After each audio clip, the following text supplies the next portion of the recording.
Greetings, YouTube. Welcome back to the channel. I have no doubt there are going to be at least 2 episodes of this video, but I try to make the first episode for the cutoff at midnight, and it is midnight at the time of recording this.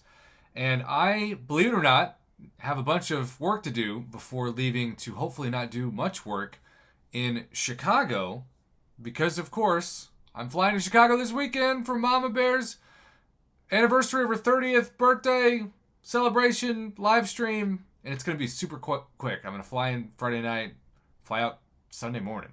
So it's basically like Friday night, all day Saturday, and that's it. So with that being said, let's check out the good, the bad, and the ugly submissions for the Eternity of Pain NEXUS crystals. We're starting with Bobby Arduous' greatest NEXUS luck ever this week. And that is a Nick Fury over a Human Torch and a Hulkbuster. That is one of the most beautiful NEXUS you will ever see.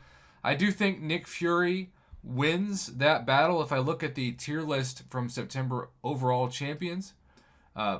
This is how it went down. Nick Fury was number 6, and Human Torch was number 8. So you could make an argument that Human Torch deserves over Nick Fury, but I think Nick Fury's synergies just put him over the top. I think the majority would hold. But Bobby, if you're watching this, remind me to do a poll question on this tonight.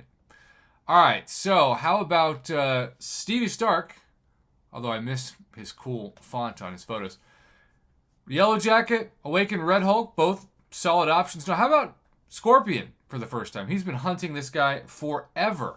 That is awesome. And then R.J. Johnson, a Awakened Dormammu versus an Awakening of Dragon Man. I mean, it's not the best crystal, but it is still solid. Ghost Avenger passed on this video into the compilation, and it is his NEXUS crystal. I have not looked at this yet. Wong versus Super Skrull. I think I'd go Super Skrull.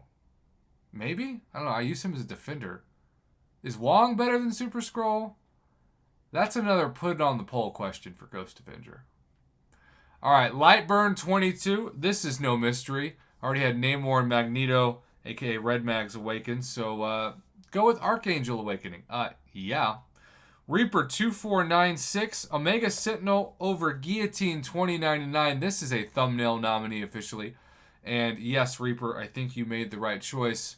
But that is still a first world problem if I've ever seen it.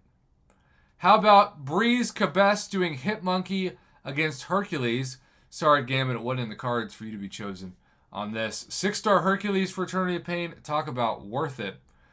There is the Hercules to prove what he chose. By the way, I had people message me like, Prof, how do you get more points than me when I'm Thronebreaker? You just answered your question.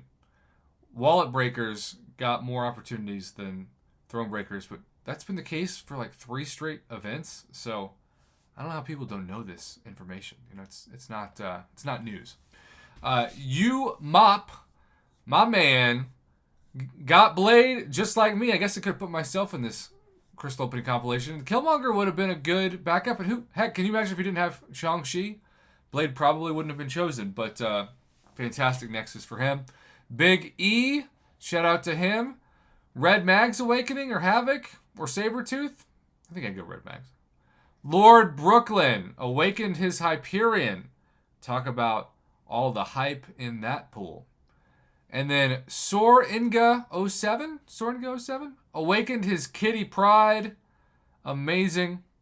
Yuri, speaking of Archangel, now you just need to awaken him, although he is a puzzle piece champ that benefits from a certain SIG. I mean, after that, it's more like diminished returns, but still really solid pool. Al Lovecraft, another Blade sighting. Isn't he just a cut above the rest? Lee Wish. This is, I said, the good, the bad, and the ugly. This is the ugly. OG Captain Marvel, Inferior Iron Man, and Mrs. Marvel, Kamala Khan. I hope that all 3 of these eventually get buffed. If they took out the OG Captain Marvel and the Inferior Iron Man in the game, would anyone even notice? I wouldn't. So that's an issue for the game. Though, I could also argue that these 3 are such easy champions to fight on paths that it's kind of like taking a break. It's like a bye week when you fight them. So maybe we want them to stay that way. Alk 2, Icarus and Cersei next to one another. That's fascinating. But I think they pale in comparison next to Penny Parker because Alk chose Penny Parker. Silver Fox. How about a second Scorpion sighting? Darth Steven 7. This would be categorized as bad. Not bad as in the champions are bad, but you have all the champions awakened. So we've got the good, we've got the bad, we've seen the ugly. And then this one is not very clear, but we have my man Fujitak, taken from his video, awakened Mr. Negative. Harry T4 awakened Shang-Chi or Ultron.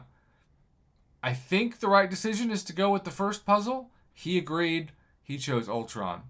Booth732, another screenshot taken from a video. Human Torch over awakening Wong.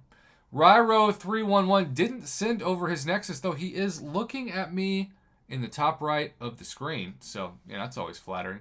But pulled Kitty Pryde from his Nexus. And there you go. So that is the first episode of at least 2, because I'm sure after recording this, my inbox will be full again, and I'll try to get to those before I leave for Chicago. Congratulations to everybody who made it in volume number 1. Thanks for watching.